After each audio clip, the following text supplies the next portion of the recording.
In this insightful interview, Cathie Wood will examine the present state of the market and provide her thoughts on the future tax cut plans of the federal government. The current economic downturn and the extremely positive market circumstances she foresees for our future. All parties involved will greatly benefit from this at residence. We should pay attention to Cathie's comments and not waste any more time. This slide is also very important. Reducing very high taxes will lead to more revenue, as shown in the Laffer curve illustration. How does one explain this occurrence? Businesses and individuals no longer use tax loopholes and other techniques of evasion. I didn't advocate avoiding taxes because that's against the law. If you want to avoid paying taxes, I told you to find a way to do it. The company tax rates historical data is available here. You can find the black line over there. The fluctuation in income tax rates since the early 1900s demonstrates that changes have taken place throughout time. Consequently, this is not an unusual occurrence.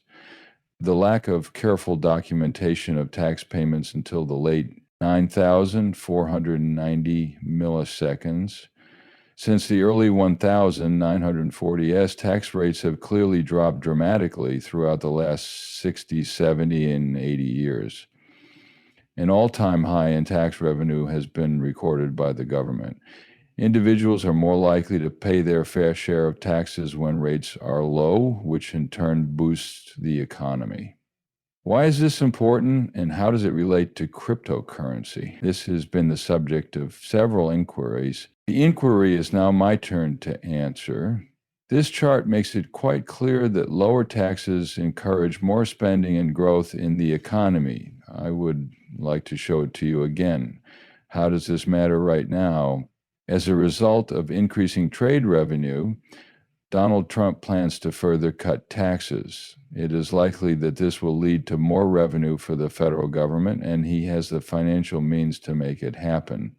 High tax rates on corporate profits. Government revenue has increased since fewer individuals are avoiding paying their fair share of taxes. It is not true that you are avoiding paying your taxes, Cathie.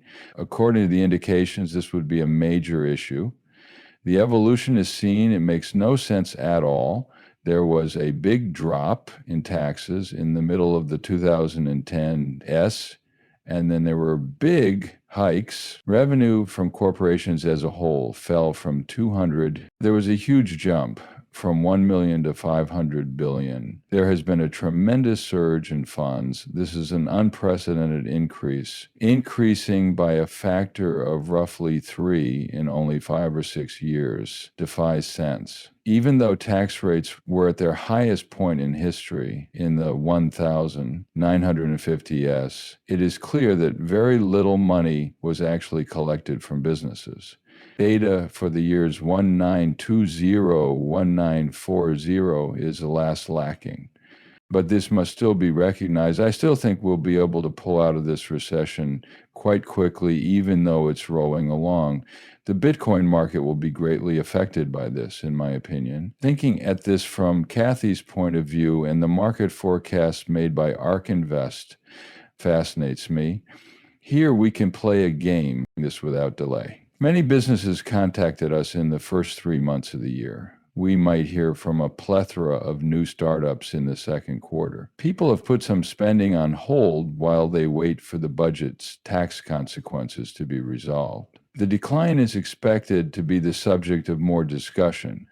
Our goal in writing this letter was to show that many economists, and while economic experts may be predicting a downturn, we believe that the industries that have kept the economy afloat for the last 3 years, creating jobs for the well-off and government jobs in particular, will be the last to fail. For the first time in 30 years, the government has experienced a downturn. We did not get a federal contract until while Clinton was in office. Gingrich led Congress to be more frugal. We can start now. One of the main reasons we have talked so much about the recession that has been going on for a while now is because of this chart that shows the Fed funds rate.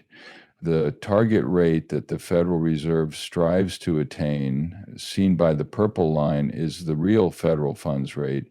It has essentially returned to 2007 levels and 2008, just before the major financial collapse. The fact that it is starting to fall over is obvious. The image's most important feature is the green area. The quick changes in the Fed funds rate are seen here. Interest rates were raised 22 times by the Federal Reserve in 16 months. Early 2022 through early 2023, this proves the point.